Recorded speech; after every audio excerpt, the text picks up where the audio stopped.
The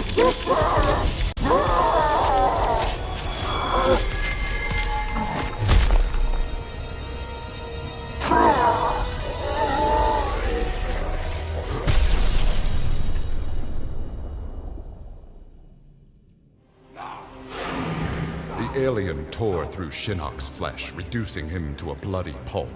The creature then returned to its nest in Outworld. It continued to venture forth looking for suitable hosts for use in establishing a new hive. The alien found more than a few intriguing species and dragged them back to its lair. Once a queen had been spawned, the alien's new hive multiplied quickly and spread unchecked throughout the realm.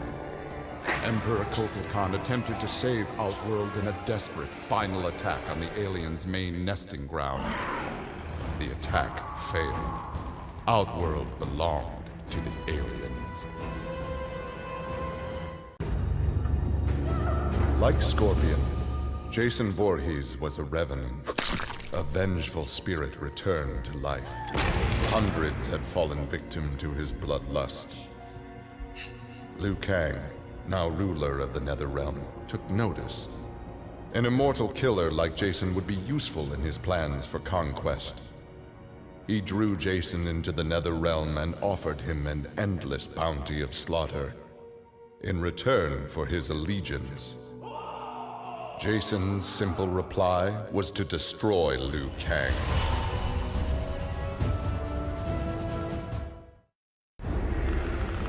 This world called Earth produced many worthy opponents, which made for excellent sport.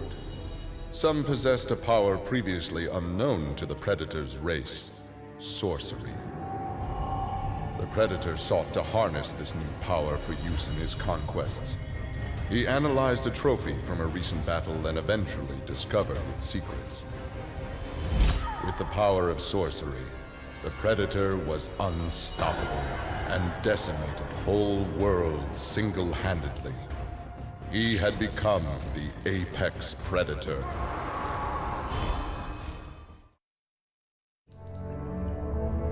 Standing over Shinnok, Tremor reveled in his power. Much had changed since the Black Dragon's excursion to the Dream Realm. Kano had sent Tremor's team there to retrieve a psych bomb to be used in Kano's theft of Shinnok's amulet.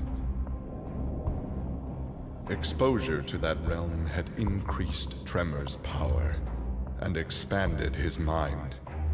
He would evolve into an Earth Elemental, a demigod whose power would rival that of Raiden and Fujin.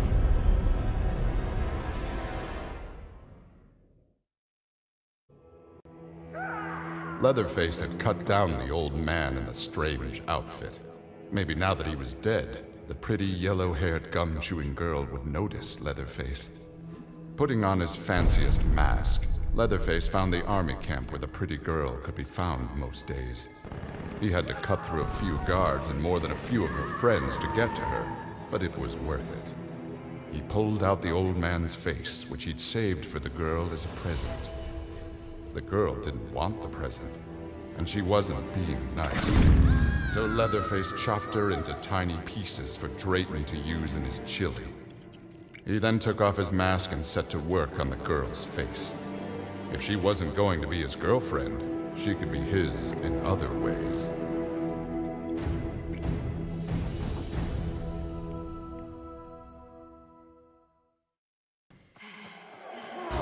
With Melina executed, Tanya's dreams of a free Edenia seemed dead as well.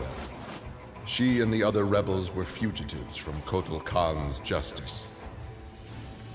Her fellow Edenian, Rain, had proved a powerful ally and a satisfactory consort, but he had become useless to her. In exchange for leniency, Tanya informed the Khan of Rain's whereabouts. Imprisoned, but alive, Tanya's plotting began anew.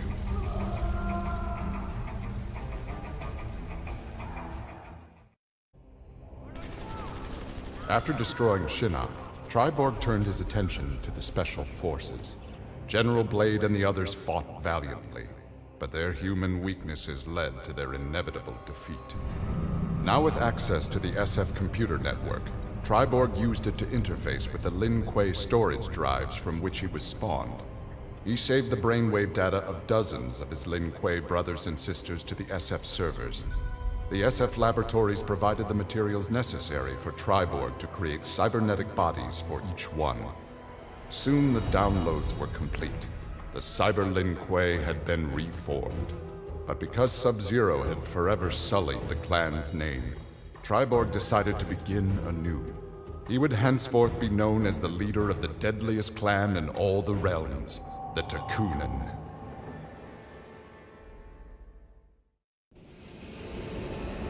Having learned that Outworld was now protected by the Mortal Kombat tournament, Bo Raicho returned to defend his homeworld. He was no friend of Kotal Khan, but no realm deserved subjugation. Bo Raicho began training Outworld warriors for the fight to come. With Bo Raicho's fighting skills and leadership, Outworld repelled the Earthrealm aggressors. His former friend Raiden had been denied. After Shinnok's defeat, Kung Lao found himself trapped in the Netherrealm, his soul corrupted by Quan Chi's dark magic.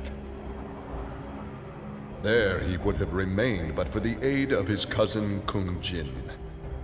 Together, their Shaolin strength repelled the evil sufficiently enough for Kung Lao to escape that dark realm and control his inner demons.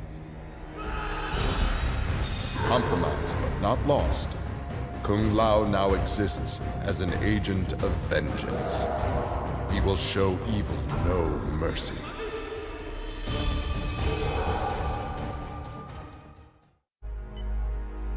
After Shinnok's fall, the hospitalized Johnny Cage asked Jax to fill in as leader of his squad. Jax agreed.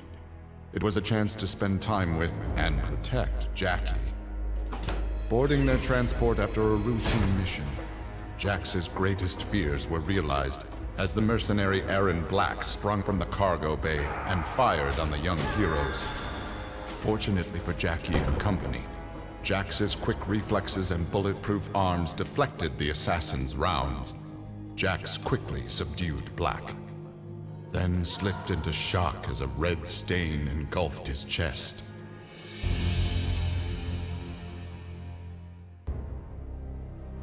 Exhausted by her ordeals, Sonya slipped into a deep sleep and began to dream. Kano held Jax and Cassie hostage. He made Sonya choose who would live and who would die. Seeing no way to free them both, she chose Cassie and screamed as Kano killed Jax before her eyes. Still screaming, she was awoken by Johnny. He had horrific news. Jax was dead by an assassin's bullet.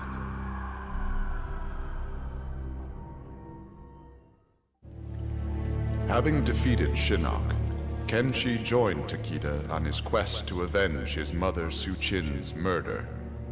Their travels took them to a cave where he and Takeda freed a man, Taven, encased in a stalagmite. Kenshi told Taven that his brother Dagon was the founder of the Red Dragon Assassin Clan. Dagon had not only murdered Su-Chin, but his and Taven's parents as well. Together, Kenshi, Takeda, and Taven lay siege to the Red Dragon base. Dagon fell victim to Kenshi's rage. Su-Chin's murder had been avenged.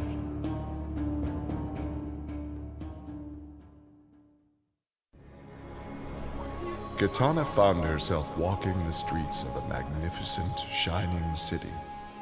This was Edenia, a realm freed from Outworld, and Kitana was its beautiful queen. This was the timeline unaltered by Raiden. Earthrealm had been destroyed by Shao Kahn, but Kitana had survived Armageddon and united the other realms to destroy him. Long-lasting peace was the result. Kitana awoke from this vision to find herself in the Nether Realm. She was not the queen of Edenia, but a revenant of hell, and she hated Raiden for it.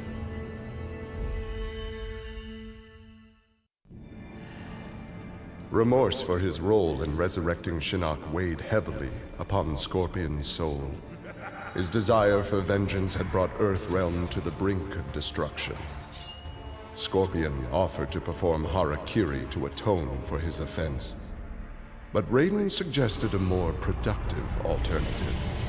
Instead of death, Raiden sentenced Scorpion to life. He imbued Scorpion with a small portion of the Jinsei's power, linking him to Earthrealm's essence. Scorpion and his Shirai Ryu clan would protect the Jinsei and Earthrealm forever.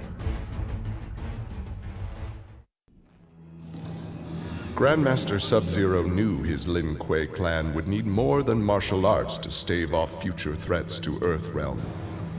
In the frozen reaches of Outworld, he found the answer.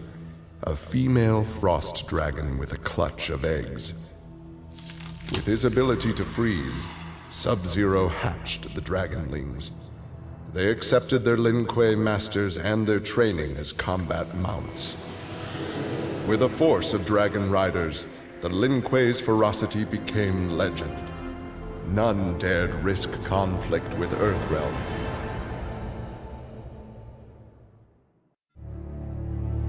With Shinnok defeated, Takeda and his father set out to find his mother's killer, a member of the Red Dragon clan. Special Forces tech enabled Takeda to locate the clan's base and disguise himself and Kenshi as they infiltrated their ranks. Deep within the mountain stronghold, Takeda discovered an actual dragon, a prisoner of the clan. The creature used its magic to divine the murderer's name, then transport Takeda and Kenshi to a faraway cave. There they discovered a man encased in a stalagmite. The dragon had said this man would also have reason to confront Su Qin's killer. Takeda began to free him.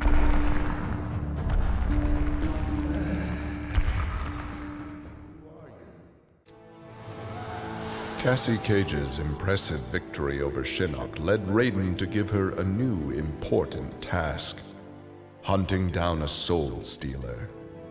Cassie did not have to be told that the suspect could be a resurrected Shang Tsung. Having tracked him from the site of his last known assault, Cassie confronted the withered old man. He fought desperately but was ultimately defeated. As the old man lay dying before her, Cassie asked his name. With a mixture of sadness and relief, he whispered, "Shujinko."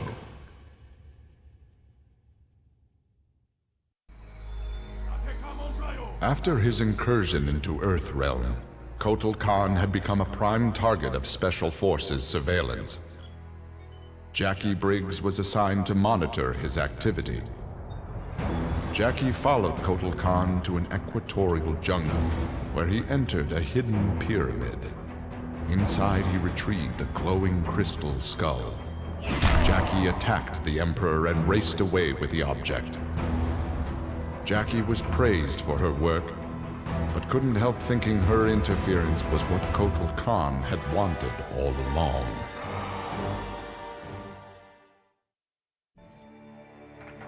For his role in saving Earthrealm, Kung Jin's family created a statue in his likeness for inclusion in Raiden's revered collection. But Kung Jin's thoughts were with one no longer accepted by his family, Kung Lao. Kung Jin set out to locate his cousin and found him in the Nether Realm. Raiden believed Kung Lao's tortured soul was forever trapped without Quan Chi's magic to free him. But Kung Jin knew the Shaolin were stronger than any sorcerer's spell. He vowed to help Kung Lao fight off the evil that had remade him.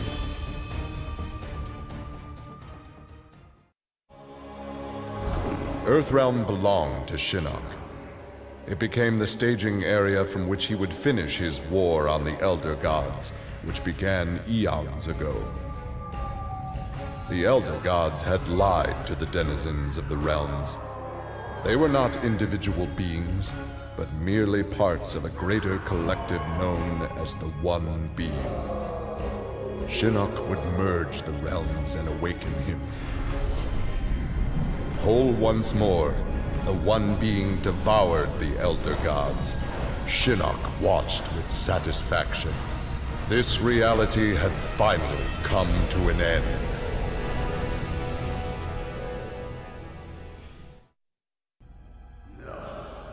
Kano had always been a survivor, but even he would one day succumb to fate. His ideals of ruthless terror would die with him, unless he could pass on his methods to a new generation. Combat, weapons, high-tech sabotage, torture, all would be part of the curriculum. But before his students could learn his techniques, Kano would beat the weakness out of them. They would understand, or die trying. Kano's first pupil? His own son. Class was now in session. Johnny Cage's life had turned out to be stranger than any science fiction film, but he knew the final scene was approaching. With Raiden's direction, Johnny was able to sail to Shang Tsung's abandoned island fortress, where his adventure had begun, to contemplate his future. Amid the rubble, Johnny found an ancient tome. Its pages revealed that Shang Tsung had unraveled the secret to Edenian long life. Johnny Cage's retirement would have to wait.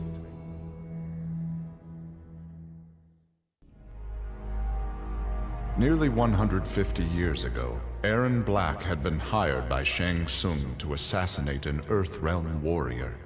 In return, Shang had slowed Black's aging process. He could therefore afford to be patient.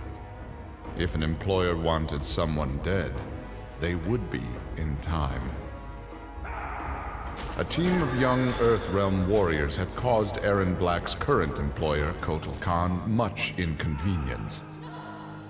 With the patience of a viper, Black eliminated them all.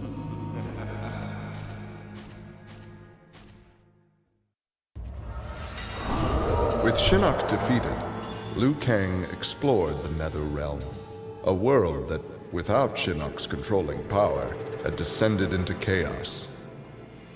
Liu Kang was no sorcerer or elder god, but his fighting skill was more than enough to beat Netherrealm's demons into submission. Liu Kang realized that Netherrealm was his for the taking, and that ruling appealed to him. He would assume Shinnok's throne and ponder the conquering of other realms.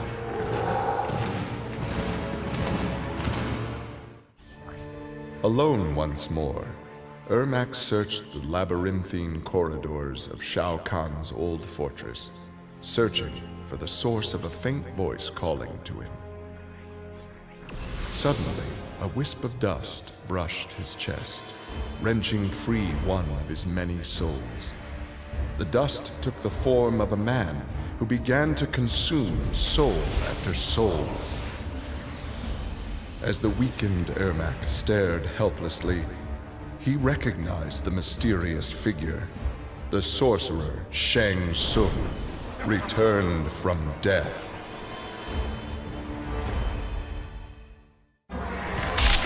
Kotal Khan returned to Outworld determined to rebuild his forces.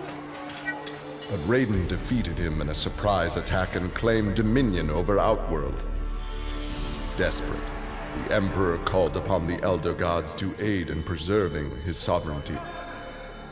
They granted his request, invoking the most sacred of contests. Now, once every decade, Kotal Khan must enlist his greatest defenders to face Raiden's challengers in mortal combat.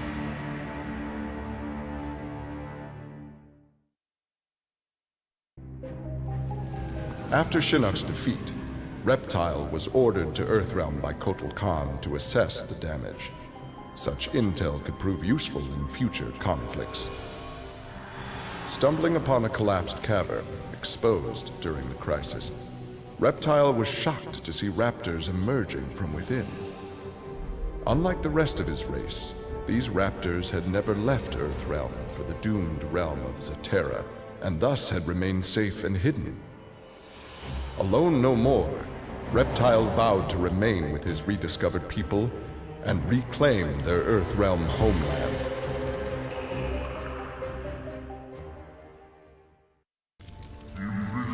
For many years, Farah and Tor were a symbiotic pair, as is natural with their species. But that bond was broken when Farah came of age and began the Great Transformation. Farah Tor returned to the Tarkatan Wastes, where Farah began her metamorphosis. The process took an agonizing 3 outworld years, during which time Tor withered and died. Now a brute, Farah will be chosen by a rider. A new symbiotic pairing will be forged, and new battles will be won. Devorah's ultimate plan was not to destroy Shinnok, but to enslave him. She implanted larvae, her young, in his body to gestate. Having consumed the godlike power of their immortal host, Devorah's offspring were unlike any Kaitin ever born. As they matured, they spread like locusts throughout the realms. Her army of Kaitin super drones brought glory to Devorah, their beloved queen, and destruction to all.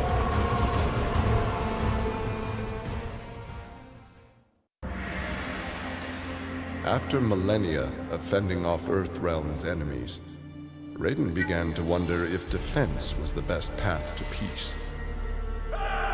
In a change of tactics, Raiden and the Shirai Ryu attacked Kotal Khan's armies before they could rebuild. They decimated the Emperor's forces, leaving Outworld at their mercy. The victorious Raiden claimed dominion over Outworld. The first of many threats to Earthrealm had been removed.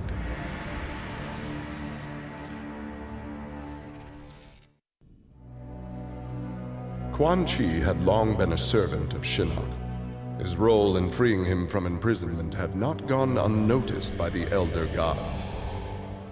Shinnok was no longer a threat, but Quan Chi's actions had given rise to a new power. After much deliberation, the Elder Gods contrived a plan to rebalance this power before it grew further.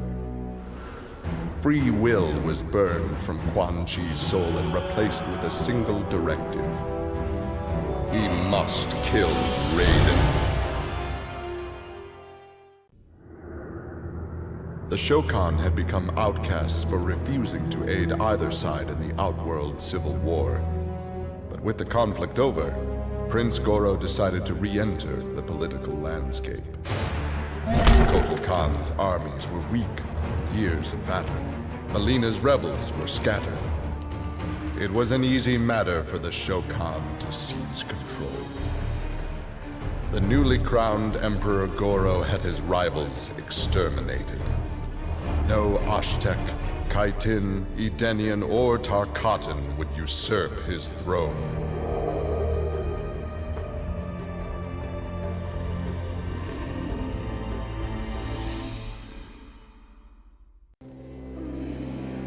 Overcome with exertion, Melina collapsed and felt her soul gliding through the ether. She awoke in an incubation chamber. Nearby were countless others, each containing an exact copy of her. Melina found she could read each being's mind and they hers. They quickly realized the benefit of so many fierce warriors sharing one mind. As they plotted revenge on their enemies, the architect of the Melina's awakening laughed quietly.